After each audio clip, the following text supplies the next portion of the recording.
Hello, ladies and gentlemen. Welcome to NJPW Puro Wrestler Review. I am your co-host Andre C. Right over here with the Taco Princess herself, Melball. How you doing? I am the taco princess, my friend. I had tacos for dinner last night. It was amazing. They were so good. I'm doing pretty okay. It's been a weekend. It's been a good weekend. It's been a bad weekend. We're kind of level right now. I think it'll be better with the upper day that I'm going to do after I get off of here. How are you doing, my I'm friend? doing I'm doing pretty good. I just came off of Good. 6 straight days of work and up and down throughout it all, but I'm I'm doing good. We watched some great professional wrestling. We Oh, did get to we? talk to you about it. An incredible wrestling Dontaku show. Amazing stuff. There were some surprises in this one, man. Yeah, Some there was. surprises. I was very entertained by some matches that I was very shocked about. hmm But before we get into that, I want to thank all of you for checking this video. Please like the video, subscribe down below, and please comment. We want to hear from you. We love hearing from all of you. Mhm, We always really appreciate all the great comments we get from you guys. Thank you so very much. 100%. We love talking wrestling here and Andre and Melball's Wrestling Talk. Clearly.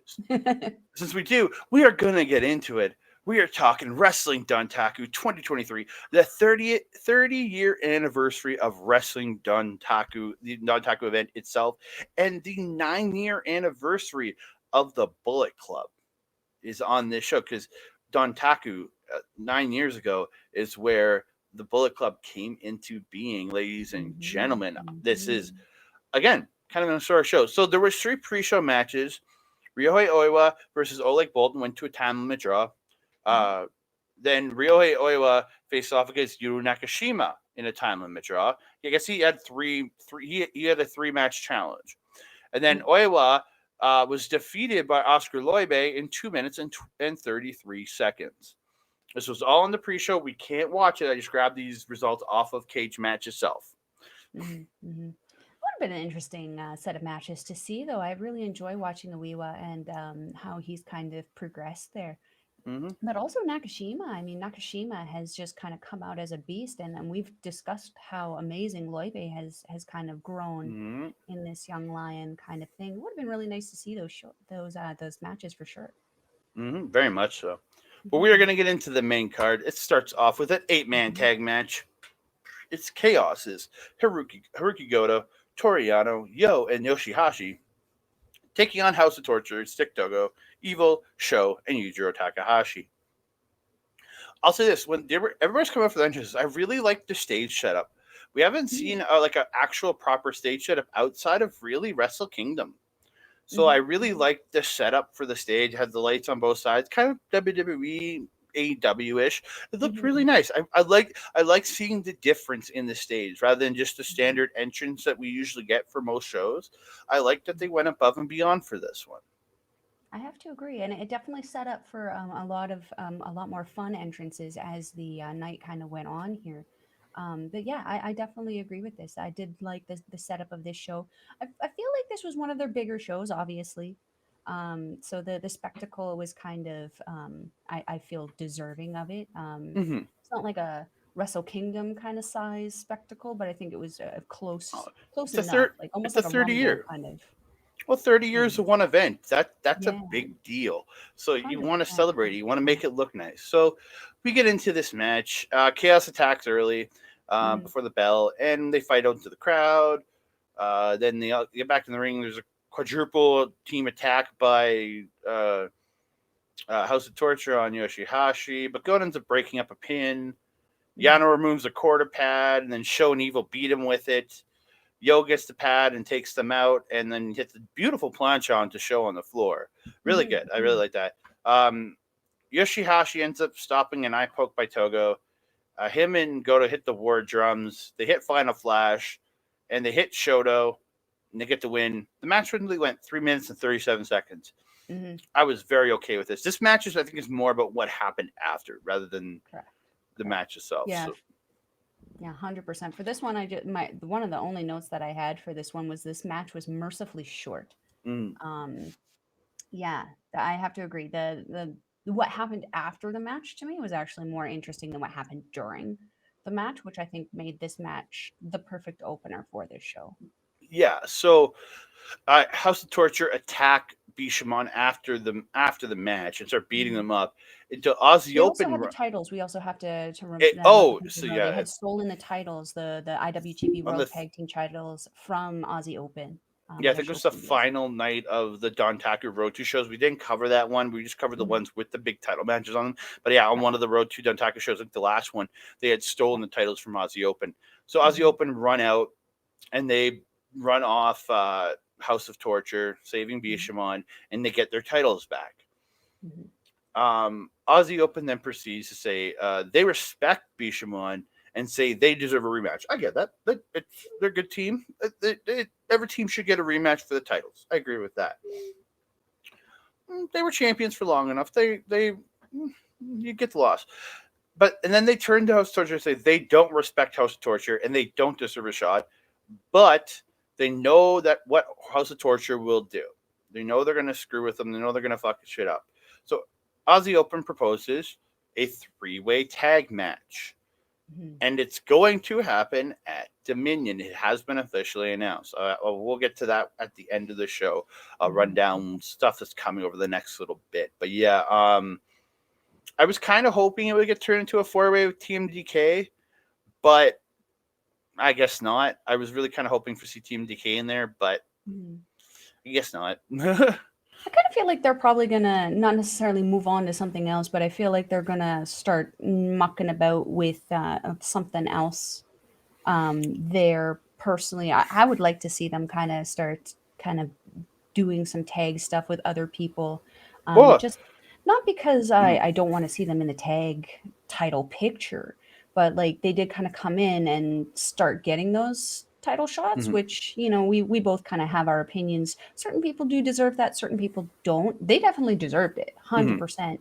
But I would like to see what it is that they can do when they're not in the title picture. Um, Yeah, and that being depending. said, um, I don't really want to see Bishamon in the title picture after this for a while. Mhm, I did kind of feel very underwhelmed with their last title run. Not to mhm, say that it was bad or anything. That they're both very accomplished wrestlers. Yoshi-Hashi has certainly stepped up his stuff. But that being said, I did find the title run a little underwhelming. And I would like to see Aussie Open because they are traveling a heck of a lot more than Bishamon and House of Torture. I would like to see them kind of travel and fly that flagship essentially for NJPW, get people talking about it so that it can bring attention to people like Bishamon and House of Torture, so that when they do drop those titles to one of those teams, that it can be something that the world is interested in instead of mhm. just Japan. I'm praying it's not at Dominion because I don't want. I really because we know we're gonna get FTR versus whoever the IWGP Tag Team Champions are at Hmm. Forbidden Door. We're gonna get a tag team versus tag team match, take a chance versus champ match. Hmm. I don't want to see it be House of Torture because that would be excruciating bad. And we've Hmm. already seen FTR versus Bishamon. It was a great match at Wrestle Kingdom. I very much enjoyed it, a lot more than I thought I would. Hmm. But my biggest issue is I don't want to see it again. So I really, really, really want to see Aussie Open retain those titles at Dominion Hmm. because I want another Aussie Open FTR match, especially Aussie Open versus FTR last year at Royal Quest 2 was awesome. Hmm. They've only improved. FTR Hmm. is who have evolved in their own right. I Hmm. think the match that they couldn't have at Forbidden Door would be even better. Hmm. So yeah, 100%. there's I have to agree with you. I would definitely rather see Aussie Open take on FTR just because, again, as you said, we already saw Bishamon versus them, and it hasn't been long enough for me before we can see another kind of showdown for them. As you'd mentioned, Aussie Open and FTR had a match last year. I feel that enough time has mhm. passed that we can see another match and that they can do something very exciting with that. I don't feel that enough time has passed for Bishamon and them for to have another thing. And just House of Torture is House of Torture. No one wants to No one wants to see them in any capacity. And let's be Yeah. honest, Yujiro would get his shit wrecked if he stepped in the ring with FTR. You just Mm-hmm. Evil would be doing all of the work, and Yujiro would just be going around trying to bite everybody because he wouldn't know what else to do. Now, if it was like Evil and Show in that match, I would actually be kind of interested Yeah, because I think 100%. because Show is actually out of the four of them. I think Show is the most interesting out of the House of Torture. So He again, just my needs to personal, tone down the eyes. yeah. Like I said, I'm picking him to go to the finals in his block. Again, I'm not Yes, picking and him that to surprised the win. hell out of me. Yeah, I don't know. I think it's time to evolve him into something. Yeah, into something a little different. Yeah. So we move on. So Hmm. Aussie Open already ring. Great O'Khan joined them in the ring because I guess he came out when they came out, Made a and British. TMDK with the team of Kosei Fujita, the Ichiban Sweet Boy, Shane Haste, Mikey Nicholls. They all make their way out. They get introed. Then Aussie Open, who are already in the ring, get introed after them, which was funny. And we get into actually a really fun six man tag. I had a great time. I think Fujita, he's building what can only be the most lopsided rivalry with Great O'Khan I could Yeah. ever see. Yeah. Because again, we've never seen a young lion in this position though. I've never.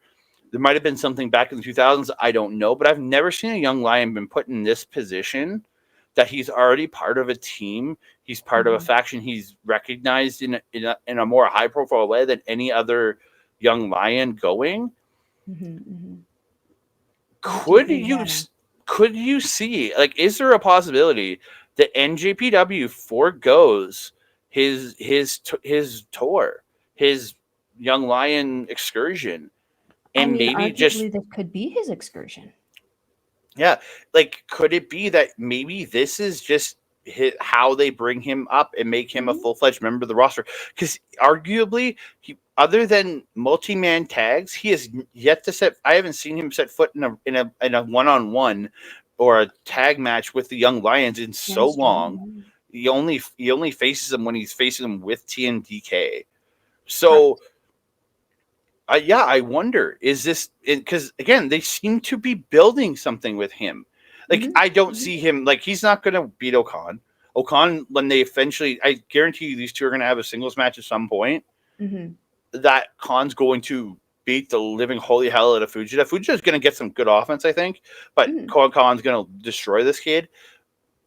But they don't do this with Young Lions until they're Mhm. into their match series or they're coming Yeah. back.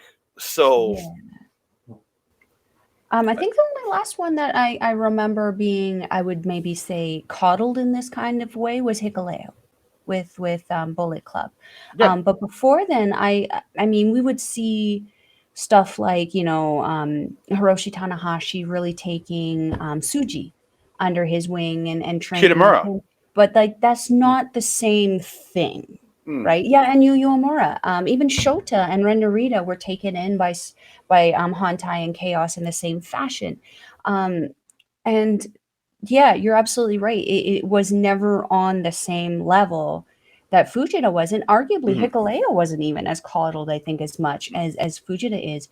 But the difference in how for Hikuleo turned out versus how Fujita is turning out, I mean, it took Hikuleo a hot minute to kind of get his feet underneath him, pun intended. Hmm. But with Fujita, he was already established. Like I Hmm. almost feel like he's just one of those natural talent wrestlers that this was what he was born to do, and that's why he is just endlessly learning and endlessly improving. Every time we see him, he's better and better and better and better and better. If I didn't know that he was a young lion and I just started watching this, I would have no idea that he was a trainee or considered a trainee just by the level of that he's wrestling. It's so incredible.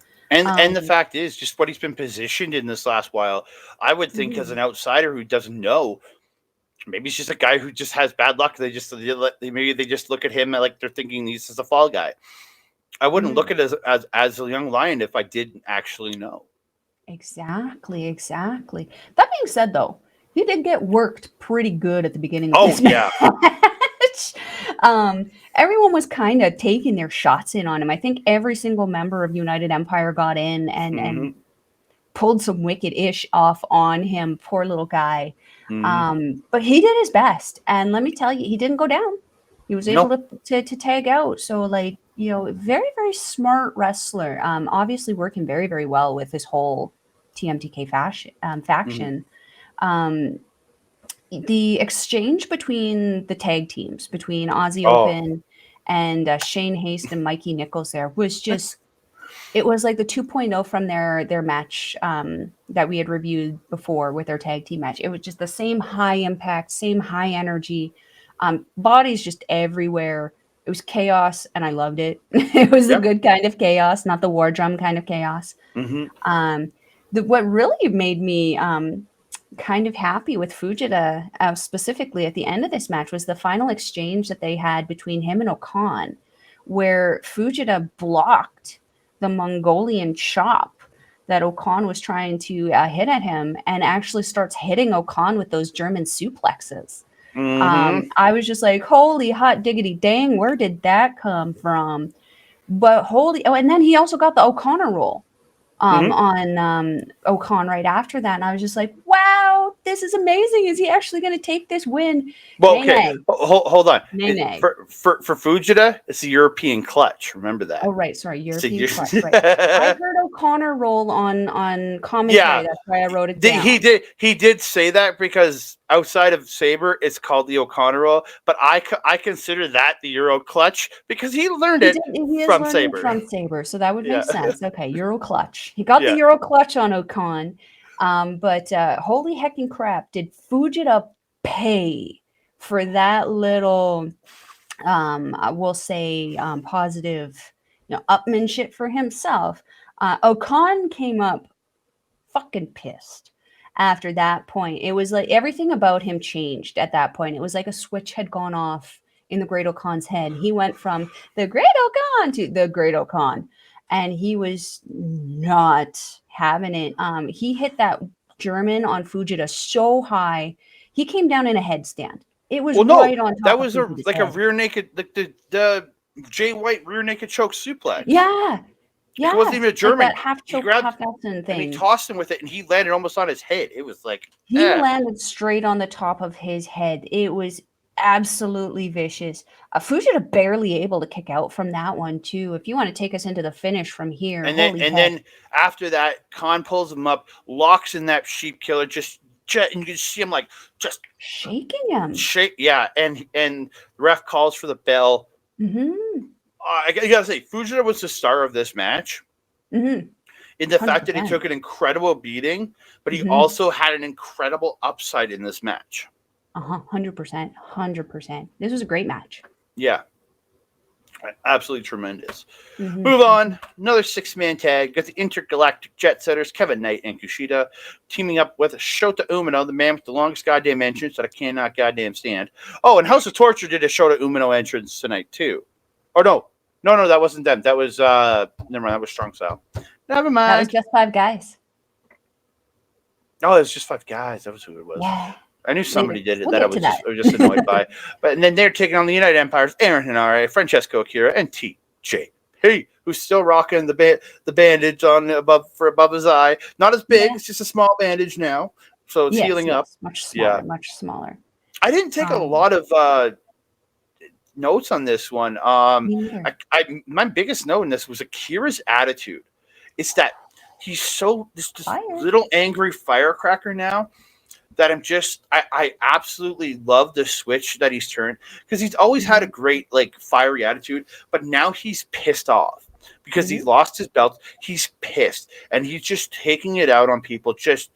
It's just I wrote down assholeness of it all. Like he's just got such an asshole factor to him now that I Just absolutely yeah I I absolutely think he's been absolutely phenomenal in the way he's Mhm. turned it up since losing the titles.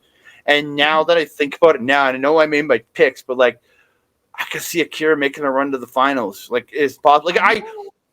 those are my predictions. But like what I want truly down deep inside of me is Akira to win this, win the title, and glory comes to the Empire. Glory be to the Empire. That's what I want. Glory to the Empire is what I want. But like I again, there's also the desire in me. I want to see Master Wato make that leap and get the title. That's what it's again. There's that thing down deep in me that I want to see. But I mean, we discussed this when we did do our predictions. I voted with my heart and not my head. That's why I've picked Akira to take that whole thing. Mi amore, take it all. It's very possible. But again, I picked with my heart too, and with Wato because I don't know if Wato's going to get it. I think it's his time. If they're going to pull the trigger, they have to do it now. Otherwise, this guy may never make that level. And coming off of his performance and winning that big juniors tournament that they had there, it would make sense for them to kind of capitalize on that with him, because otherwise, him winning that was kind of pointless. Mm-hmm. So there's a lot of upside. So. Getting back to this match, I was going to say focus. really fun time, man. Like like Kevin Knight is just an incredible athlete. The things he does, he's just. But the finish was really out of nowhere for me. Yeah. Kushida just pulling a Kimura and then rolling TJP into a pin and getting a pin out of nowhere was just like. He did have that hammer lock on him, so he couldn't really use his arms to kind of kick out of there efficiently. But yeah, I agree. It came out of nowhere because they were doing some stuff on the outside. Then they come in, and he just pulls the hammer lock, rolls him into the pin with the hammer lock, and it's over. And I was like, oh, okay. It just kind of came. Those two just came out of nowhere with the finish. I have to agree. And personally, like, I did not think that was going to be the case. I actually thought that the champions, non-champions, and non-champion competitors, I guess, in Shoota and Henare would be the deciding factor in that. Unfortunately, that I was very wrong about that, and I'm very annoyed about that. But yeah, it's interesting to see for sure. I really felt that Shoota, especially, I guess I should have known this from the beginning of the match. I felt Shoota was getting really picked apart in this match at the beginning, specifically, again, by all the members of the United Empire. And I thought that he was kind of showing some frustration throughout it. So I was like, oh, maybe Shoota is going to be the one to kind of take the pin in this. But considering what happened later in the night, it kind of showed me why it didn't go the way it did. But yeah, I do really feel the same as you. It really kind of came out of nowhere, and I didn't necessarily like it. I do feel, though, that it is going to contribute to that continued frustration and anger in Akira, particularly, which I hope will probably motivate him going forward. And I do hope to see a lot more of this. What is he called? Is it the Fire Nova? Fireball? Is it the Fireball Supernova? I don't know. I whatever fire he has, I hope it still stays lit and it gets fanned by this loss. But yeah. It's. I just want to see him improve. I really do. I think he's arguably already a high level of performance and entertainment, but just skill that Akira has. I mean, he's Osprey 2.0. He really is. Very much so. Very much so. Yeah, I'm just trying to find it. What the name was? I can't find it anywhere. Gosh darned it. Name of which? Of what his nickname is? The Fireball, whatever they were calling him. I can't find it anywhere. The nickname. I hate this. I feel like Nova was in it, but like it could just be wishful thinking. The Nova Fireball. Nova Fire. See, I was right. Oh, where's your face? You're frozen. There you are. There I am. Ha. I'm crazy. My internet's Fireball being weird Nova? today. Is that what you said? Yeah, Nova Fireball is what it says on the Pure system fandom. But yeah, again, I thought just really fun 6-man tag. That's all I want to see. And again, this is one where I actually had a really good time watching this. This was a fun, and the ending was absolutely perfect for me too. On top of it, so we got LIJ's Bushi, Shingo Takagi, and Tetsuya Naito taking on just 5 guys: Douki, Taichi, and Yoshinobu Kanemaru with Taka Michinoku. Now this is where they did the Shoota Umino entrance. They all came out through the audience, and from 2 different locations too. Because you had Taka and Taichi coming out from one area, and you had Douki and Kanemaru coming from another. So yeah, I kind of like. I will say this: big props to Bushi. That red visor thing he had on his mask. Yeah. Did I you quite hear like what that. they said about that on commentary later in the match? It was No, a homage to a snack that is specific to that area of Japan. okay, And yeah, that's a special there. I did like how like throughout the match it was like up, and every once in a while he'd get like rattled so hard that it would flop down. He'd it have to was keep good. pushing it up again. Yeah, That was but fun. I have to give big props to Takagi and Taichi still continuing this like war between them, and they're just Mm-hmm. it's such a great intensity from the 2 of them. I think it's Mm-hmm. absolutely tremendous. I didn't take a lot of notes on this one either. One of the only match notes I took was actually top rope drop kick by Bushi by Bushi to Taichi into the Busharoonie. Yes, Yeah. yes. That one was fun, yeah.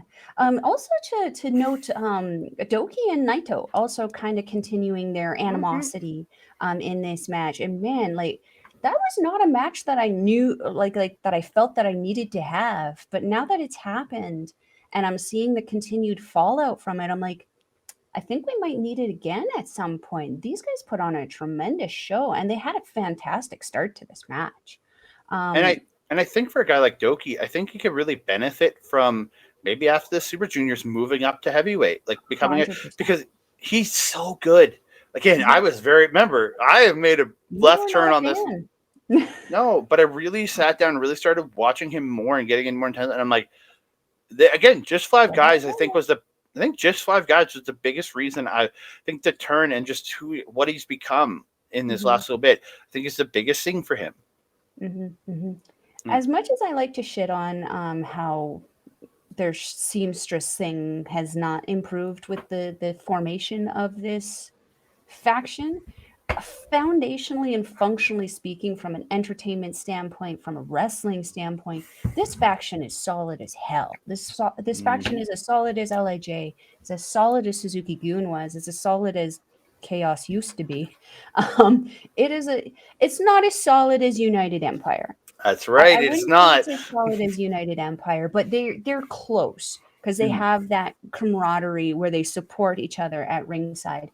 Um, the Naito and Kanemaru exchange also, where Naito was able to pull off his combinacion, Calpron, was just amazing. I really do love that series of moves there for how simple as it is. It's just Naito pulls it off so well. Mhm. Um, the Shingo. Okay, there was an interesting thing that you mentioned. Shingo and Tai Chi continuing their rivalry.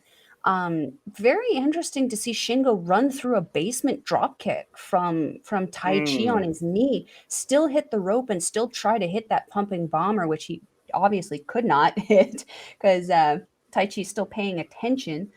Um, the drop kick, or sorry, it wasn't Tai Chi, Kanemaru. It was Kanemaru. Sorry that I Mhm. messed that up. He ran through the drop kick from Kanemaru, and then Kanemaru hits that satellite DDT on Shingo, Oh, which that's the other. Okay, yeah, I do have the satellite DDT written down. yeah, just something about him doing that. He just does it so effortlessly and just so quickly and out of nowhere. I absolutely love it. But Shingo took it so beautifully also.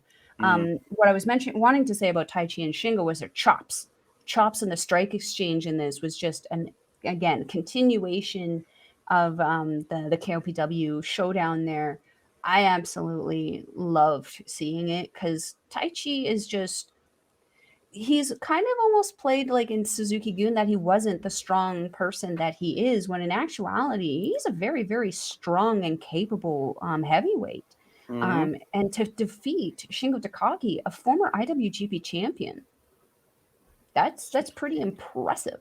That's no small feat, man. It really isn't. No, not at all. Take us into the finish because you liked that finish. You didn't get Oh, into it. didn't I? Oh, sorry. Taichi gets it. So Taichi puts a Dragon Sleeper on the Bushi, and then Mm-hmm. Kanemaru gets the figure 4 on Takagi, and then Mm-hmm. Doki gets the Doki Choki on the Doki Choki. Jokey, jokey.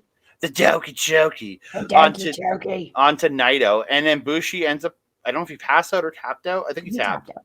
He tapped And yeah, and just five out. Well, he guys gets the nodded. win. Yeah, and just five guys gets the submission victory here.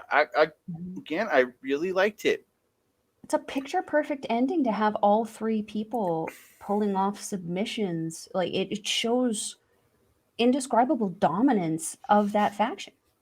And you know what I'm looking forward to over the next 3 weeks of of the Super Juniors is the What's fact that? that we're going to have a break from this feud. Not that I don't Yeah, want to see more of it, but it'll be nice not to see anything until comes time for Dominion. It'll be yeah, it will be me kind of too. nice not to see anything. Mm-hmm. So Yeah, and I do and enjoy we'll it get as into the well. LAJ going forward with just 4 5 guys because I have a little bit of a thing at the end of this to talk about. So Oh, you might have saw, but I don't know if you saw it. But yeah. we'll see. We'll see when we get there. Yeah, so we're gonna move on to the first of 5 title matches of the evening. Mm-hmm. We have the New Japan Strong open weight title match. It's Kenta versus Hikuleo. Hick getting that boot right off the hop was just like, Mm-hmm. and Kenta playing dead, then gets the roll up really good. And then Mm-hmm. I think Kenta's biggest thing was he really attacked the knee of Hikuleo. Mm-hmm. Take up the base of the power. It's what you got to do. Absolutely. But yeah, I thought absolutely tremendous. Kent having little tricks, get out of the bear hug, get out of like the holds that Hikuleo has. He has all those little weird little tricks to get out, and he really did well. But Mm-hmm. let Snake Eyes into the corner, and then that off rope and hit the lariat by Hikuleo. I was like, shades of JBL right there, in my opinion. Like it was a very JBL ish kind of thing. Because JBL used to like drop a Snake Eyes and smash a guy out of the corner. Mm-hmm. I was like, I like that. I like Mm-hmm. seeing that. I was like, I really did enjoy that, man. But again, I really thought a really good match here. The ref gets knocked out at one point. Kenta gets a low blow onto Hikuleo, and then starts cracking him with a kendo stick. Mm-hmm. And I'm just like, Jesus Christ! And he was not holding back. And then Hikuleo stands up and he cracks him in the side, but he catches the kendo stick, and you see it snap over the side of his body. Like it literally splintered there. And it Yeah. was like the perfect visual of it splintering there as he caught it. I was like, Mm-hmm. that is perfection. Then he picks him up, hits the tree slam, but the ref's still out. Um, Kenta ends up getting a triangle, like reversing a choke slam into a triangle, and he turns it into game over. But Hikuleo makes the ropes because they had gotten Marty Asami to come down and Mm-hmm. take over the match. Bunch of running knees to the back of the head by Kenta, but Hikuleo ends up catching him, and the ref gets like pushed, and like Kenta hits him in the crotch again, and hits a Busaiko knee, but the ref took too long, and he only got two, which was Mm-hmm. perfection. And then he goes for it again, that Busaiko knee again, but Hikuleo catches him and then just grabs him, picks him up, smashed him down the mat, and did the one thing I was not expecting on this show. And Hikuleo won the strong open weight title. Mm-hmm. Mm-hmm. I was just as surprised as you were because like Kenta just started this title run, Yeah. and he's been waiting a long time. Like he's been very loyal to NJPW since returning, and I'm not gonna lie, I kind of feel like they've kind of like given him the short end of the Kento stick. Um, since like struggling with that U.S. title, struggling to get a title, trying to get a title shot, trying to win the tournaments. He's just kind of, I don't want to say they've made a joke of him, but they've certainly made it humorous in the ways that he's Mm-hmm. been not winning. No, This they was made a a joke. very serious loss. They made a Um, joke of him. I will agree. I yeah, will they say that. Yeah. have, and it's pissed me off because it's like he's such a good wrestler, and he's done everything he can in the last 5 years to really show this is what he's wanting to do. He's here again. He's not going anywhere, and that should be shown, especially by how much of a joke that they have made of him. That being said, though, I mean, does this leave him open for maybe going after Kenny Omega for that US title eventually? I wouldn't mind seeing that. Yeah, we'll see what comes out of that because we have Osprey versus Tanahashi at Resurgence, Hmm. and whoever wins Yeah, the that's only thing facing I off against wanted. Lance Archer, and then whoever wins that's facing Kenny. I'm pretty sure at Forbidden Door. That's what Lance Archer That's was kind of yelling how it about. goes. Yeah. Yeah. The only thing I really wanted to kind of finally say with this was that the improvement from Hikaleo, though, huge, huge, huge. His power slams are just picture perfect. His choke slams are looking really, really good. If you're a wrestler yourself wanting to train to do choke slams, I mean, you should probably watch this one. This one was actually very, very good. Hmm. Safe, most importantly, safe Yeah, for so much of the word. but again, I got to give big congrats to Hikuleo. Finally, get Hmm. he's on top of the New Japan Strong Division again for at least what it is. It's a touring. It's a once every couple months show now, but we'll Hmm. see how they could they be putting the title on him because they're ready to start rebuilding and bringing the show back in whichever way they're looking to do. Because again, we're Hmm. gonna get we'll talk about it later. We're gonna get a women's title for Strong. Hmm. There's so much more coming. So maybe this Hmm. they want to build this new Strong around a young face. And again, I Would don't make blame them sense. for that. I Hmm. don't blame them if Oh, I it would make. make total sense. So we will very much see what happens next. Hmm. But we move on to what I gotta say, my favorite match of the night. These two had this one. I'm just gonna go to it right now. This was 15 minutes to a 15-minute draw, Yes. but it was 15 of the most tremendous minutes of wrestling I think I've watched almost all year, outside of maybe Osprey and Kenny, and maybe a couple others. This Hmm. like Saber usually has the advantage to wrestle a guy down, work him with the wrestling. Hmm. He did not get that advantage here because, Hmm. for one, he's facing an Olympic wrestler. Hmm. One, he's facing a guy who is massive, and he can't just wrestle him down. No. That was the story of this whole match: was Saber trying to wrestle Cobb down, Cobb not doing it, and when he would in Saber would get little things out of there, and he would target the knee. He would do these little things. He tried to do a Northern Lights, he couldn't do it. He tried to transition and flip Cobb, he couldn't do it. He couldn't No. do the little things he usually does to take advantage of people. So he had to Hmm. then start attacking the knee and doing all these little small stuff. Like, it was just, I love the back and forth and how these two work together, and Hmm. Cobb using the power and then Saber like transitioning out of the power moves, getting out of the spin cycle, getting out of the tour of the islands, getting out of all those things that Cobb is so known for. It's like he's Hmm. been studying the tape, he's been figuring out how to do things out, but then he can't do the things he needs to do because Cobb is just too big, too strong, too well versed in the wrestling to let it happen. So it was just this beautiful back and forth. Hmm. Yeah, Yeah, it was like, definitely a struggle. yeah. But we have to mention real quick the promos before the match Oh, that were just. I mean, Cobb in himself, he's a hilarious guy on his own when he does promos. This one was a lot more serious for him. He was kind of like, yeah, mm-hmm. I'm going to get you. I'm going to kick your ass, blah, blah, blah. It was a great promo for Jeff Cobb.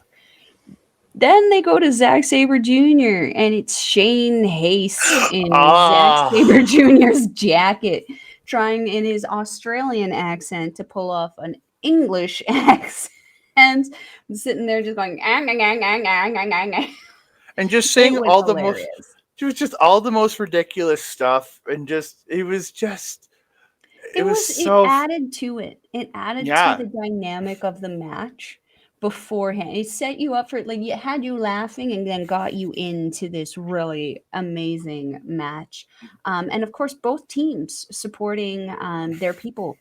TMDK all coming out with Zack Sabre Jr. And I believe it was everybody but Mark Davis. I believe that came out No, with Mark Cobb. Davis was there. The only person missing was Will Ospreay, who wasn't in Japan. Really, I didn't see Davis in the intro He when they were was out standing there on the during stage. there's I did see him at ringside during the match. Maybe he didn't Oh, come so out he during must the have came out intro. He after. might have came out during, but he was out there. I saw him at ringside during the match. I Ah, did okay. Because on a yeah, I didn't camera see him shot. on the stage because they had that nice, as a stage, as you mentioned at the beginning, Cobb coming out in the middle and the rest of the United Empire kind of standing in a Hmm. fan, or like a formation, if you will, Yeah. behind him. Cobb kind of taking Osprey's spot there. Just temporarily, because that's his match. hmm But I liked it. I really liked that with Osprey out, Cobb has kind of fallen into becoming the de facto leader. If you watched a lot of the matches, he's kind of been like he's been out with other teams during their matches on the other ones on the undercard. He's been kind of playing leader almost, like he's kind of half directing these guys. But again, he's been kind of playing it for these guys a little bit. Like you can see them kind of positioning him in that. Like I think he's always, to me, since Cobb joined, has always kind of been positioned as the number 2. In my personal opinion, that's always how I looked at him. I definitely look at him as like a Fale kind of secondary. That's how I But always kind of looked at Khan as like a Fale just enforcer. Mhm. I've always looked at Khan as the Fale enforcer, but not as like the number 2 of the team. Yeah, but Khan is the champion of the British. He's not a It's not a champion of the Japan. championship. He's not a Of champion of the everything. Japanese, though. The IWGP champion is the champion of the Japanese there. That's Sonata. But arguably, Cobb in this match utilized his size and strength and speed and ability in general to just kind of outsmart, I think, Zack Sabre Jr. into that time limit draw. I really enjoyed this match. Yeah, and like Saber hitting like 4 or 5 uppercuts, and then Cobb just smacked him One. once. He went back, and then Cobb hit the beautiful drop kick that he always does. Yes. Like just it's those little things that made this match so pretty, so great, so well executed that I absolutely love it. And we'll talk about what's coming next for this too, because they weren't jaw jacking in the ring, and they were talking about another match. Like saying, we'll do this again, we'll do this again. And that's what they were saying to each other. So we'll get to that at the end, though. So we'll get to that there. But yeah, I think it was personally my match tonight. Again, there's a lot of bias there because I'm such a Sabre fan. I'm such a Cobb fan. Again, Really, a lot of bias in this. from that T-shirt. Yeah, right there. And then my Robbie Eagles Will Ospreay shirt, which is kind of funny because they're now on opposite teams of TMDK and United Empire. So that just makes me happy, and all points of it all. But yeah, I found that weird because I definitely felt that Eagles would have been a good fit in United Empire. But personally, now seeing him and his attitude with TMDK, I think TMDK is a better choice for him. But let's move on to this match, because this match pissed me off. This was the one that disappointed me more than anything. I was just again, I didn't grab the updated graphic for this because I was like, you know what, fuck them. Especially after watching this match, I'm like, I'm not getting the updated graphic. Yeah, the story, they were telling a great story with this, with Narita, Narita stepping up to Okada, being like, I'm going to your everything. And then the Ishii Desperado storyline that they were telling throughout it all, that these two, after the Grapple Collision match, all they wanted to do is beat the shit out of each other, which they did in this match. Like, it was all so much of it. And then the culmination of the match was just like a big fat fart to me of the story that they were telling with Okada and Narita. I get what they're doing, but they're doing Sonata again with Narita. Yes, 100%. And it's Sonata could never get a win on Okada. And that's what they're telling with Narita here. Is Narita can't beat Okada when it comes to the big match. And I'm like, you had the point to have Narita pin Okada in this match and solidify this guy as one of your top guys going forward. If you would have given him the pin on Okada, you can keep him in the 6-man division, but then he always holds that over Okada. And then you can have Okada win the match coming back. That's fine.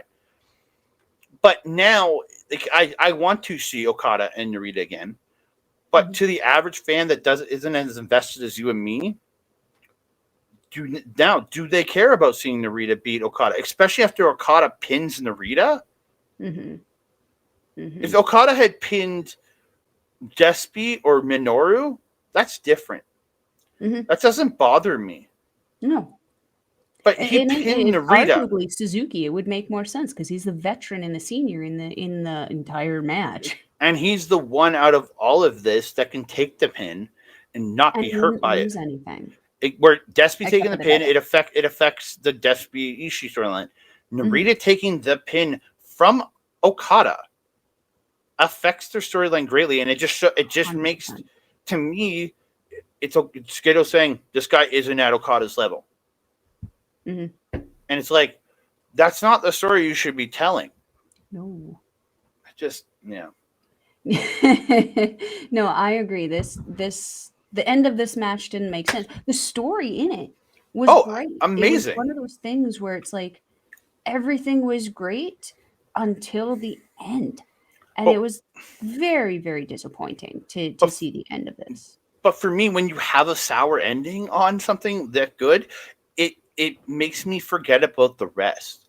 Like, Yeah, I can understand that. Because like I and think then it was mentioned several times on commentary too that it was suspicious that Minoru Suzuki was the quietest one in this match, which shouldn't have been the case at all. It's Minoru Suzuki. This is angry grandpa. I literally just had a thing on my Facebook feed come up of him doing the Gotch style pile driver to someone who's probably at least 4 times his own weight and size. Like mm-hmm, this man is not the person you want to mess with or find in a back alley in the middle of the day, let alone in the middle of the night. mm, And he was kind of like he took it to Tana in the first part of this match, 100%. oh, he Tana was did. having a hard problem keeping up, but like there wasn't a whole lot of Suzuki throughout this match, and it disappointed me. The parts with Desperado and Ishii were freaking great because Mm-hmm, I it was again a fight I didn't know that I wanted to see that I now perpetually want to see. Especially when they were fighting for that dominance of that suplex. And Desperado was the one to actually muscle up Ishii and get Ishii over as opposed to Ishii getting Desperado over. Um, mm-hmm. and then after when we saw Tanahashi accidentally nail Ishii, I was like, oh, okay, we're getting to the end of the match and Strong Style is going to retain. And it kept going and kept going and kept going. And I was like, what's happening? This is when they started amping up the Narita Okada kind of thing where Narita got thrown into the barricade, but then he exploded out and took out Okada with that crazy lariat. Mm-hmm. Narita, huge technical guy. I mean, we've been saying since he came back, he's the Katsuyori Shibata 2.0 without being exactly Without being the carbon Shibata in copy, the yeah. same way Shota is Tana. Mm. Um, but yeah, my feelings on the end of this, it feels wrong. It feels so wrong to have the never open weight titles there now sitting on the shoulders of a team that didn't even want to be a team. Because as they were mentioning in the commentary, Ishii didn't want Tanahashi to be a part of this team. He wanted it to be a chaos team. And to be honest, I agree. I think it was a very stupid decision to put Tanahashi in this match. And I think it was a very stupid decision to give this mismatched team that is not unified, that hasn't really fought together in a title capacity over a team that was solid, that has been working together, that has been building for months to look like a solid team. I feel Yeah. this was a massive fuck up. They should not have switched those titles because I don't feel that I feel that they are going to devalue these titles. They're gonna make you forget about them again. Exactly. Which, as for much House of Torture, at least you remembered that they were champions. Like they weren't they're not my favorite team, but they were dicks about it. They were saying the title, like them just defending the titles for the longest time and then saying the titles are retired. The titles are retired. That made you interested in those titles because you're just like, Mm, no, they're not retired. I want to see somebody take these titles. So it made you interested. And then exactly. Strong Style has done nothing but be amazing and have great defenses of the titles. Have had Mhm, looking phenomenal in all the multi-men tags they've been in, and mhm. now we put them on to a 3-man team. They're like This is very much in a Gato American booking decision. Yes. That now he wants to tell the story of the teammates that don't get along. That's And what we're like, going we've to already got see. that in Bullet Club. Yeah, we don't need that here. We don't need that in Chaos. And then the other thing is what I was kind of noting with Okada. He's kind of trying to be a bad guy. Yes. Look at the start of the match. He's 100% a heel. But it's not coming off heel-ish. It's coming off, I'm an entitled, arrogant asshole-ish. That's how it feels to me. Because Okada... What's another champion that kind of feels like that? The one we're going to get... Roman Reigns. Yeah. But again, it's... I don't know. I think Triple H is doing a really good job with that one, though. Where because now it's not Vincey anymore. You got Triple H there. It's not Vincey. And this feels Vincey. Yeah. So it's just, I don't know. What are you doing? I just don't like it. Again, if for some reason we get the coolest thing coming out of this, I'll eat my words. 100%. I'll eat my words. What do we get out of this? But like what comes next with whatever this happens with these three guys? If we get something great out of it, awesome. But I don't think we will. Well, what did we get coming out of this was Shoota Umino coming out and making the statement that he is here. He's wanting something to be done, and Jon Moxley will be coming back to Japan. Dominion. Answer that. That being said, who's going to be the third? Yeah, that's my biggest question. But did you hear? I can tell you right now, with the Shoota and with the Moxley against this team, it's not something that I particularly want to see. I don't really care who the third is. I don't really feel that it's going to be a great match because Moxley is very chaotic, and despite two members of the team being chaos, I can see him having a great showdown with Ishii. But I don't know that his stuff with Okada or Itana is going to be very good or interesting. But that being said, what are we going to do? Just shove Moxley into the ring whenever the Pitbull's in there? Go get him. I don't know. But there was one little spot that I found interesting is that he said, his exact words were, "What are you doing with my young boy?" So he's still calling Shoota his young boy. And that's a sign of disrespect to somebody that's come back. That is true. That is true. Now, the question is, could we see this end up being Umino turning on Moxley? Because of the comment, because of this, like, are they planting that seed? I don't know. I personally would love to see that. Could you imagine doing a match and then they're Moxley about to take the pin and suddenly Shoota runs in, breaks it up, hits him with his own move, the Death Rider? That would be interesting. That would actually turn me. But I still wouldn't like seeing the mismatched team retaining those titles. But then again, I wouldn't like to see that on Moxley. But for me, that would set up a perfect match for Forbidden Door. Umino, Moxley, NJPW versus AEW. Imagine that. I think it'd be depending on who their third is. It could be very, very interesting. Yeah, maybe it's the New Japan debut of Bryan Danielson. We don't know. I doubt it because if he's coming in, they're going to make it. I would personally like to see Bryan get into it with G1, your favorite little guy there. Oh, Saber, Mr. Saber. Mr. Dickhead. Forbidden Door. Forbidden Door. Forbidden Door. Forbidden Door. Forbidden Door. Versus Dragon. I mean, the match we should have gotten last year, but we got Claudio versus Saber. But I better get it this year. I mean, and that in itself was just a problem. I had opinions on that. That being said, my friend, let's move on to the next match that shocked the ever-loving heck out of me. Well, I got a picture of them with their belts. So this was much better than I expected it to be. Mm-hmm. And holy shit. And I did call this, though. I did call it. You did. You did. We got Tama Tonga defending his never openweight championship against David Finlay, each cornered by Jado and Gato. Finley, man, this guy turned it up another notch in this match, in my personal opinion. This is the best we've ever gotten of David Finley ever. Mm-hmm. He got vicious. He was intense. He was just going, like, he was going, man. He took him to the floor, ran him into the barricade, and then speared him through the barricade door. Like, the brawl into the crowd. That was just in the first couple minutes. Mm-hmm.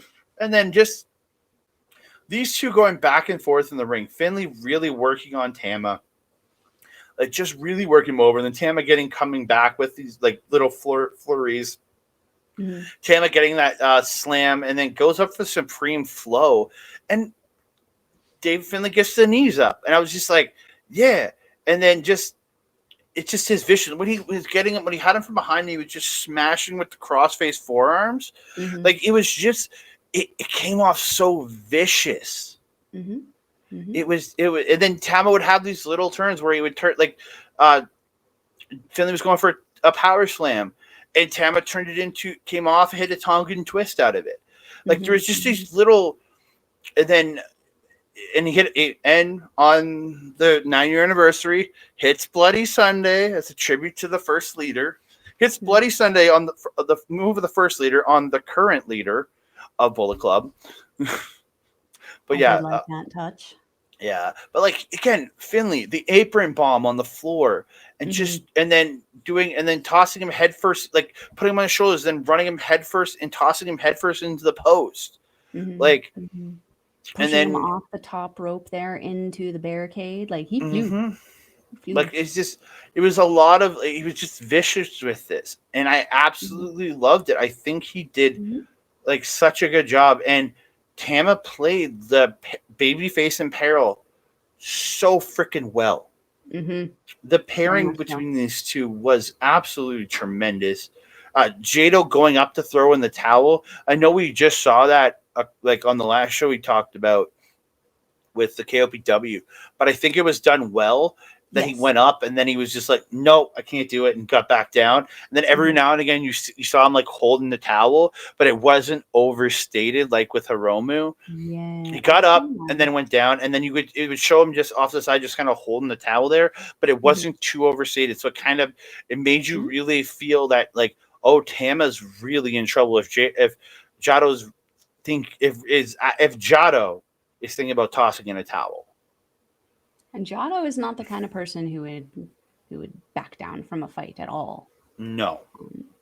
Yeah, I wholeheartedly agree with you. I actually noticed something with Finley, his temperament. You know, he may not like his former predecessor, Mr. White, there, but gosh, golly, willikers, was he acting like Jay White throughout this entire match? I felt that his temperament, the way he was playing things, there were certain points where he almost possummed Tama and tricked him into getting close and before firing off something really quick, exactly like Jay White would do.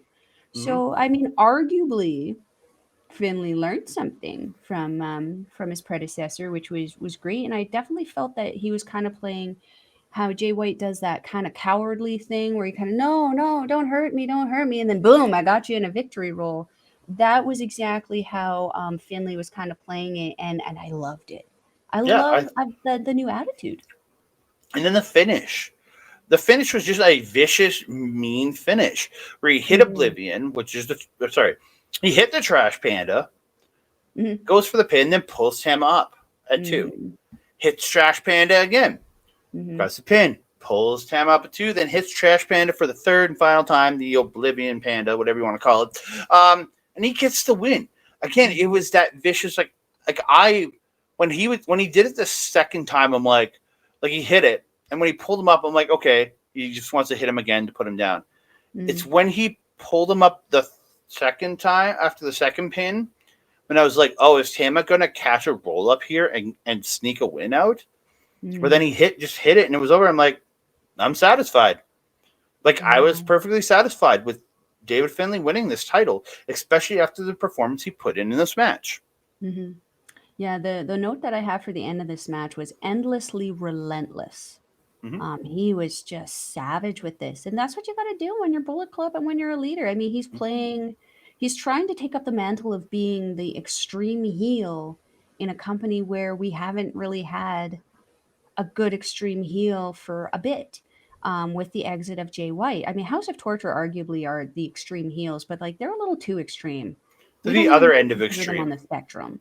Yeah, they're the other end of extreme. They're the bad kind of Yeah, extreme.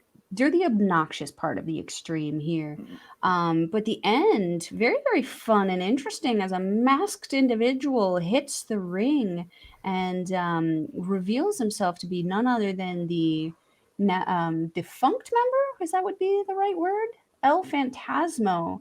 Yeah. Running in and attacking David Finlay, kind of making it known that he's kind of not happy with how things went down, so to speak. I see ELP challenging David Finlay for that never open weight championship. I really, I loved how he derobed from a sleeveless shirt to another sleeveless shirt, and then derobed again after the derobing. New look for ELP too, still rocking the Shingo Daddy haircut, but the almost Lil Blay inspired pink dude there. That's He's the one looking thing I jacked. hate. I He's hated looking it. jacked. We can't be mad about that. No, his look great except the hair. I hate his hair. I hate his hair. I hate it. I hate that mullet. I hate it. I hate it. Shingo Takagi it works on because it suits him, Yeah. but it does not suit ELP. He just looks like a fucking scumbag. He does look like If I saw a that guy little walking bit down more the jacked Lil Blay to me, without yeah, a if he grill. look if he was walking down the street, I would just be like, ew, gross. Because the hair, it's the hair. Like if I didn't know who he was, I'd be like, ew, gross. If I saw him in real life, I'd be like, dude, you're ELP. But Yeah. it's just like What I I hate enjoyed the about mullet. this was that the attack separated Finley from both his shillelagh and the title. And I believe that someone had to sneak into the ring and actually grab the title for him. And I s- I ELP s- ended up express delivering the shillelagh. yeah. Much to the cameraman's dismay. Did you see the poor cameraman nearly dove off the platform trying to avoid it? Well, I just love that after Finley rolled out after getting away from CR2, he's like, fuck it, and dives onto him on the floor. Yep. That was just like, And hurting his you booty in the never, process. but you never see it. No. Nobody ever does a dive after somebody escapes. You just like stand in the ring. The fact that ELP is like, screw you, I'm diving onto you, motherfucker. I was like that. It just made the hatred feel so much more. Yes, it added to the animosity, which is why I am very excited and hopefully hoping to see ELP challenge for that never open weight title. We'll get to that. We We will will. get to that. Trust We me, we will will. get to that. We move on. Main event of the night. It is the IWGP World Heavyweight Title match. Sonata with his whole team of just 5 guys versus Hiromu with his whole team of LIJ. LIJ actually supporting their guy from the beginning for once. That never happens. Yeah. There's a reason Sonata left. He wasn't getting any support. But Mm-hmm. I thought great start in this match from Hiromu, really taking it to Sonata and then taking a lot from Sonata without Mm-hmm. going down. Like absolutely tremendous these two. Like he Mm-hmm. low bridging Sonata out and then he like sends him over the top over the guardrail and then drop kick goes over the guardrail and drop kicks him into the second guardrail, taking a back bump right onto the exposed cement floor. Ow. Like fucking ow. Hiromu, he's a little crazy. He's kind of like the Mayu Iwatani of NJPW. Yeah, I just thought it was a real back and forth. Sonata went to Mm-hmm. work on Hiromu's neck. Yes. Hiromu just trying to pull pretty much everything off Yes. in this. Like it was very much like I'm just going to do everything I can. He got a time bomb at one point. He got time bomb too. He got the Death Valley driver. He got his version of the pumping bomber. Like he got it. He like and then Sonata just looking like even at the worst of points, Sonata, it's that I know people got mad at John Cena for brushing a lot of stuff off and laughing things off, but I love Sonata even at the worst when Hiromu's like got the advantage, Sonata's still got that chill look on his face almost. Mm-hmm. Like I've got this. I that confident chill look, like I've got this look. Mm-hmm. Again, I love that. I thought it was actually worked for this. I thought it worked very well in this match. Mm-hmm. People got a lot mad at John Cena for being that guy, but I think it worked for Sonata here in this match. Like, I don't know if it's something that like I've necessarily gotten mad at, but I certainly have looked at it as it takes away from him a little bit. But this match, I felt because he was working with somebody who he knows so well and he has for so long in his former partner with Hiromu, I feel that both of these guys were able to kind of pull that emotion out of each other. mm-hmm. Hiromu, especially, I felt that a part of the story was that his emotions and his feelings on Sonata and the betrayal, as it were, to leave for just five guys was something that Hiromu really played on here, and I feel that it kind of added to his recklessness, which is already something that he's kind of known for. But having that over emotional kind of attachment in the match, as we are well aware of, will create some kind of different tension and will create those little mess ups where Hiromu wouldn't normally do something, and Sonata knows that.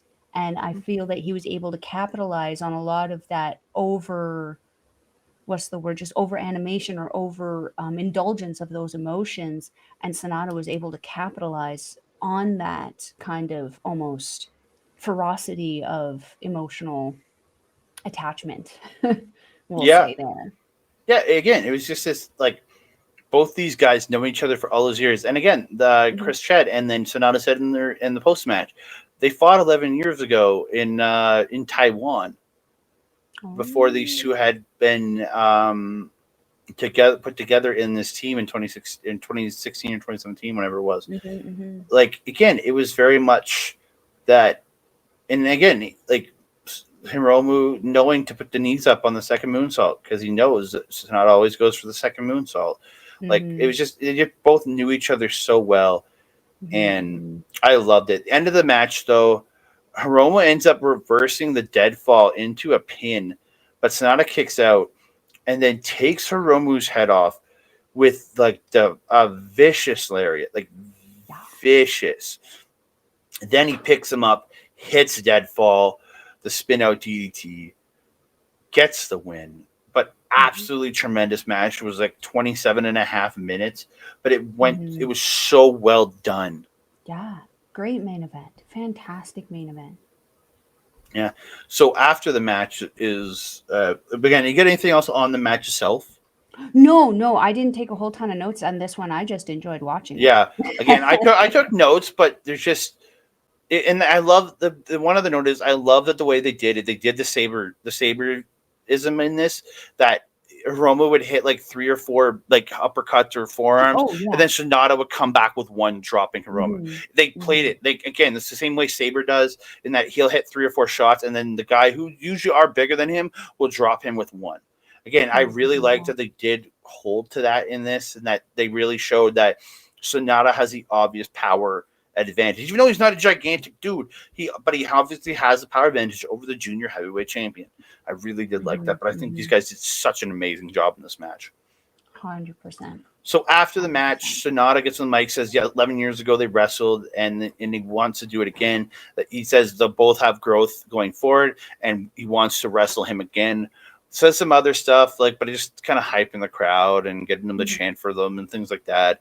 And says their goodbyes. They put Sonata on their shoulders, and then the lights go out, and the video plays for the Godzilla video that we've been seeing kaiju video, yeah. the kaiju video we've been seeing over the last little bit, Mhm. and then a figure appears on the stage, darkness, and he starts walking forward, and the name Yoda Suji appears Oof, what a picture. on the Titantron, and Yoda Suji makes his return from his excursion.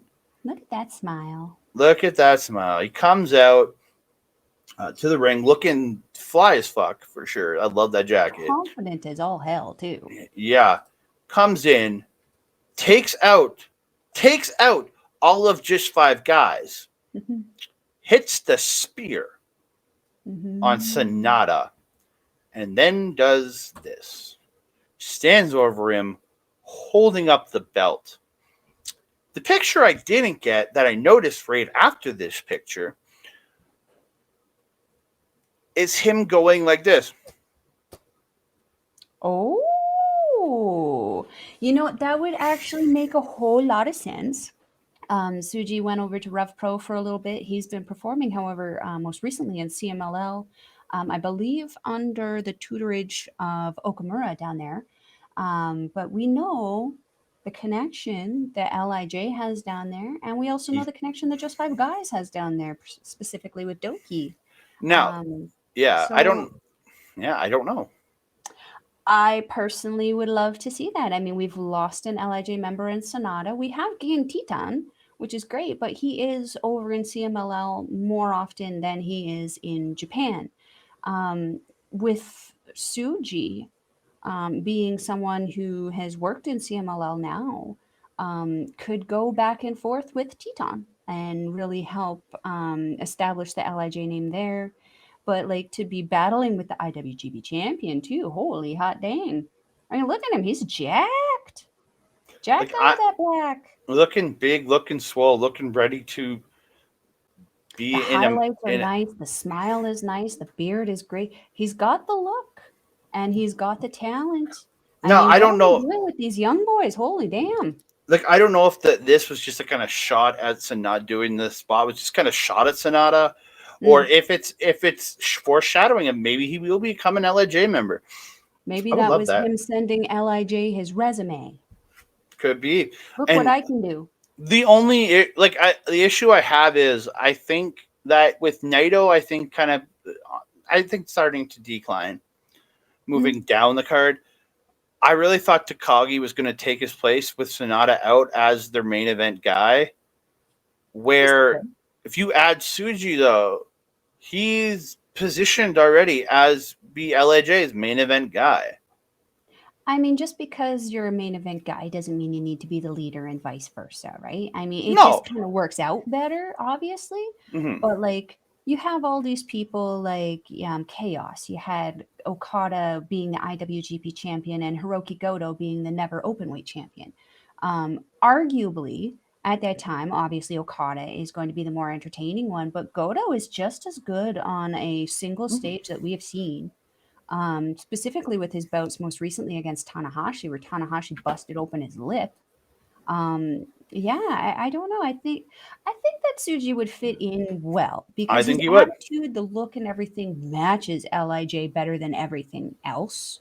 And the attitude, I think, would fit there also. Because if you put him in Hontai, I mean, my goodness, that would just be terrible. But like, also having him in Chaos would probably not be too good.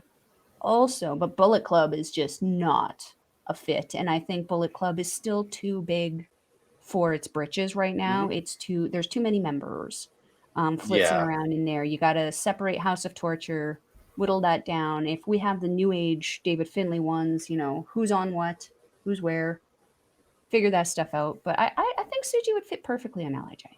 Yeah.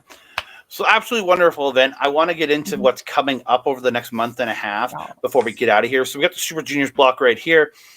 A block, I'm going to make it a little bigger. You got Kushida, Taguchi, Rush, Douki, Hiromu Takahashi, Titan, TJP, Taiji Shimori, Sho, and Mike Bailey. That is the A block, and those are all the dates that each man wrestles each other on.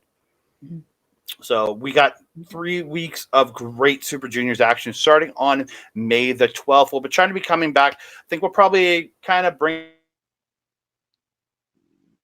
it back to the point, give everything else out. So we're going to be doing 2 to 3 shows on a single one of these, and we don't want to be going crazy long. So no. We say as we're at an hour and 15. Yeah. And right here we got B block, El Desperado, Yo, Master Wato, Kevin Knight, Kanemaru, Bushi, Robbie Eagles, Francesco Akira, Dan Maloney, and Clark Connors. Again, more wonderfulness right here. Again, that's in those 12 shows. Again, I'm very much looking forward to those cards, and we will be having that coming up for you over the next few weeks. We'll be having coverage of that, but we have NJPW Resurgence Sunday, May 21st. Yes. And Mel, I'm working 8 to 5 that day. This show starts at 6.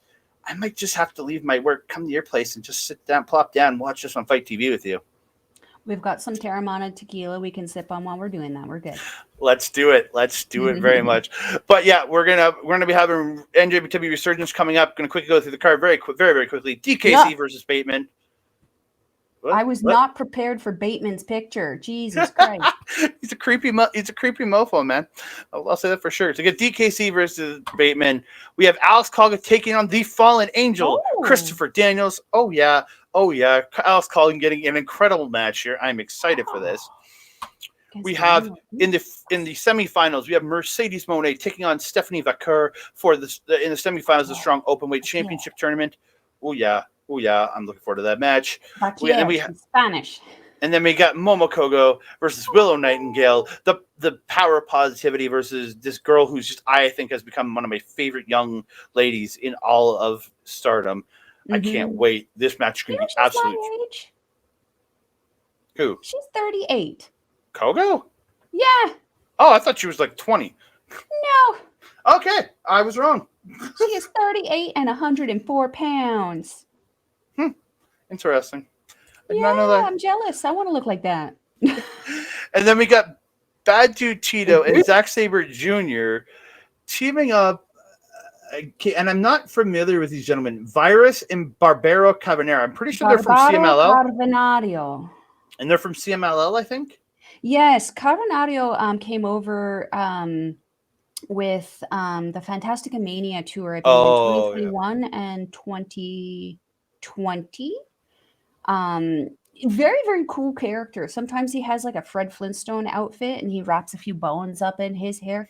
He's actually very, very accomplished lucha libre. He just the thing that I don't always like about lucha libre is how some of the older guys get really, really wider in every capacity the older they get, and he has been one of those guys. But that being said, it has not changed his ability to perform. He is still performing at a high capacity. Virus, I actually have seen a few times wrestle. He's not one of my favorites, but he wrestles with a really cool looking faction that kind of has the same kind of spikes and paint and everything. The only reason I don't like him is because of his gear. It's like a T-strap in the wrong place. It kind of it's showing it shows off the boobies. Yeah, in the same way that Rhea Ripley's little butt straps show off her butt. Okay, but like not as appealing. But yeah, this was one that was interesting. And and I went like, these guys would be CMLL guys, and I would love to see CMLL guys versus Sabre. I think that's going to be the interesting mix there. CMLL guys have a lot of technical prowess in their stuff as well, so they're going to do very well with him. I'm actually more interested to see how Teets responds. Never know. We will see. Then we got a rematch, I guess, from the match that never happened. Fred Rosser, Juice Robinson. Again, I think these two could have a tremendous match. Again, Juice just had a tremendous match on TV with Ricky Starks. So, if they get to it, And that being said, I mean, Rosser, say Tony Storm so many times. I want to see what happens. Just say her name. You don't even have to say anything about her. Just say her name and see what it does. Yeah, and then we're getting a rematch for the Strong Openweight Championship. Hikuleo defending the title against Kenta. Going to be 2 weeks later. We're getting the title. We're going to be running it back. So that's why I said we'll see what happens. Because what happened here, though? I'm looking forward to it. What do you think is going to happen with it, though? I could see Hikuleo retaining. I don't see him dropping on his first defense back to Kenta. But you never know. Maybe they just did it so that Kenta could win it back in the States. I don't know. I don't know either, because it's like, on one hand, if he retains, I mean, it really solidifies Hikuleo as the strong brand kind of guy. But like, do we think that Hikuleo can contend with somebody like Filthy Tom Lawler? My answer to that is no. That being said, dropping it right after winning it devalues the championship. So you don't want to devalue it, even if it is going to Kenta. And it devalues Hikuleo going forward. It kind of devalues Kenta in a sense, because it's like, well, why did you lose it in the first place? Like, there's... Well, losing it kind of devalued Kenta a tiny bit there. So this could go really either way, and it could be good or bad. Either way. Yeah, so there's lots of questions with that match. Then we got a Mhm. 6-man tag: Kazuchika Oh, Okada, Shoota. Tomohiro Ishii, and Rocky Romero, a full Chaos unit, taking on John Moxley, Wheeler Yuta, and Shota Umino. This is a resurgence, not Dominion. This isn't the match they were hyping up already. That match will happen at Dominion, but with Shota Moxley against Okada and whoever. But yeah, this is gonna be an interesting little 6-man here, kind of a preview of what's going to happen at Dominion. I don't know how I feel about this. I'm Yeah, not gonna lie. I look at this and I go, that just it looks confusing. It just looks like two teams just kind of hashed together. Even though Chaos has been fighting for a while, Rocky's been pretty far removed from Okada and Ishii but for a bit, the unless they're on American soil. the other team So, isn't a hash together because your Wheeler and Mox are part of the same faction in but AEW. Shota's not. But Shota's not part of the faction. He worked Shota with is Mox, but he hasn't worked with Wheeler. but Shota is Mox's boy. So and Yurimura and Shota Umino had tagged together on New Japan Strong in the past when they were both of when Umino had a couple matches in Strong. So they Yeah, but I have didn't worked like those together. matches. Yeah, but they have worked together. So So, we'll see. We'll see what happens. I don't know. I just don't know. yeah. Oh man. Semi-final match in the tournament to crown the number one contender. We got Tanahashi versus my boy Will Ospreay, baby. I'm looking forward to this. I'm really glad they're both going to be back for this because I was worried we weren't actually going to get the match at all. But I'm excited. I'm insanely excited for this. I'm half excited because I've been waiting for the return of Will Ospreay, and it's unfortunate his injury. It's unfortunate that he's kind of recognizing that he's kind of um, got a limitation on his career right now. I wish Tanahashi would frickin' figure that out too, and take the time that he needs to rest and recover his stuff so that he can wrestle a little bit longer, because goodness, it's going to break his heart the day he has to retire. But the way he's going to be one of those guys who pretty much dies in the ring, which I don't want to see. Oh, nobody wants um to see that. no, that being said, I love seeing Tanahashi wrestle. But like, I really feel Osprey is just going to run circles around him without effort. If Tana's able to get anything in on him, I'll honestly be surprised. I don't see Tana moving on from this, and if he does, Uh-oh. Because like, that's Lance yikes. Archer. That match going to be Mhm. much worse. Yeah, like Osprey has. I don't want to say that Osprey needs to be the assassin in this, but like, He needs to take him out. yeah, like, And then we got the finals. It's either mm. Mercedes Monet or Stephanie Becker taking on Momo Kogo or Willow Nightingale. I have a feeling it's going to be Monet versus Kogo. Really. It's just a feeling, or it's Monet versus Willow. It's one of the. It's Monet I versus agree. I somebody. think it's going to be Monet versus Willow. I think Momo's going to put up a tremendous fight, and that they're going to have an incredible, entertaining match. But I definitely see it being a Stardom versus AEW. The Japanese Could versus be. the American. I'm down. I'm down for it. And then Either way, it'll be an incredible match. there's a couple more things. Dominion matches have been announced. Oh, We're getting a rematch of Sabre versus Cobb for the hey, title. that's not long after my birthday. There you go. And then Happy we birthday got to you. we're getting ELP versus David Finlay for the title. Yes. We're getting the three-way tag match. Yeah. I'm looking forward to it because it's the Open, Good. but because it's House of Torture. It'll be a phenomenal match. Oh yeah, just Bishamon and AO alone are gonna kill it in that ring. So My biggest problem is going to be who's going to be at ringside. For this to be an incredible match, we can't see Show, we can't see Togo, we can't see Yo, we can't see United well, Empire. We if just Sho want and it to be Togo a are good match. there, and Please go. if Sho and Togo are there, we need to have Akira and TJP there to negate them. Well, obviously, yeah, but like, for me to have a good overall match, I just need these 6 men in the ring. That's all we need. No, I don't need outside shenanigans. I really don't. No, And then we the main just need event of that incredible. show, Oh, Sonata Yoda. Here we go. His first. my goodness, Suji looks like a freaking model. Yeah. God If dang. you pull the Fire versus Sonata and ice there, red if you versus blue. if he pulled Sonata and shaved the beard off and shaved the hair, it's just like bang. They'd be like he could transform like Sonata if he shaved it all off. He could pull a Sonata transformation. Yeah, but I like them kind of being like the opposites. Sonata Oh, with the short hair, clean shave, him having the long hair and the beard. I very much do. I like that it's like polar opposites, red versus And like I blue. said, fire and ice. One's in blue, Hmm. one's in red. Yeah. But that is Yeah. it.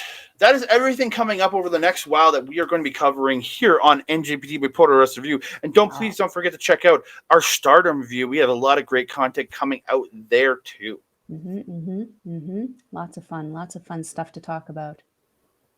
Like prominence. Oh my god. I did Or not the know Satoshi lack Suzuki. or the lack of prominence, maybe. Sad. Yeah. Sad. But we are going to get out of here. I got to Wow. thank first and foremost our boy Mike the Ref. Thank you so much, my friend, for all the support you've given us, for simulcasting us on your channel. If you're watching us on Andre Millwall Wrestling Talk, please head over to youtube.com/@backbreakervideo to check out all of our content that is re-shown over there, and all the great content from there, from Astrid and Cody, stuff that they have there, all the great content over there. And then please check out twitch.tv/Mike the Ref for all his live stuff. And then youtube.com/@backbreaker_gaming for a lot of great gaming content from Mike, from PJC, from Rick Jules. A lot of great content. I'm debating if I want to start streaming gaming, and if I do, it's going to end up there. So Sounds good, my friend. And that being said, where can the people follow you on social media if they want to follow the Canadian guy? they can follow me on Twitter, Mastodon, and Hive at that Canada guy, and on Instagram at that Canada dude. You can find me on Facebook at Andre and Melba Wrestling Talk. You can also find me on from this past Sunday, at least it'll be rebroadcasted on the OLE YouTube page. Myself, OLED, and our special guest Cody Defoe will be talking Guardians of the Galaxy Volume 3. We're recording this on Sunday before I go and do that, but that'll have been broadcast this past Sunday. It will be up on the YouTube page for all of you to check out. It's our review of Guardians of the Galaxy Volume 3. We will be talking spoilers, so don't come in expecting not to be spoiled. We spoil things on this show. We say it outright at the start, but we will be spoiling things. So don't watch if you don't want to know. And of course, all of the links for our local establishment will be in the description box below there. Easy to find, so you can find Andre on there fairly easily. You can also find Melba on there with her show Paramindful. And that's all I have on there. That being said, you can follow Melba on Twitter at Collins Melba. You can follow her on Facebook, TikTok, Instagram, and Mastodon at Melball Collins. And again, you can also find me on the Andre and Melball's Wrestling Talk Facebook page. Can also find me on Astrid Pizarro's YouTube. We do our Ladies Wrestling Showcase every 2 weeks with the beautiful Natural. This week we talked about Trinity's debut on Impact Wrestling and Mercedes Moné, the effect that her loss of the IWGP Women's Championship might have on NJPW and Stardom, and what her entrance into the NJPW Strong Women's Tournament could have on the impact on the American viewers. So that's a fun episode you want to take in. That being said, my friend, do we have anything? Oh, wait, one more thing. If you want to watch NJPW, you can find the link in the description box below. Is approximately 990 yen, or perfect 10 in Canadian. But right now it's like more like 7, but we love Sean Spears. So we're doing 10. Yeah, perfect 7. Lucky 7. We'll go with that. Again, the link is going to be in the description box below. It is njpwworld.com. And that being said, my friend, do you have anything left to say to the beautiful people? I just want to say thank you so very much for tuning in. Please like the video, subscribe down below, and comment down below, because we want to hear from all of you. We love talking professional wrestling with you all. That is a fact. And that being said, I am your Melbo. Over there is Andre. We will catch you next time. Adios.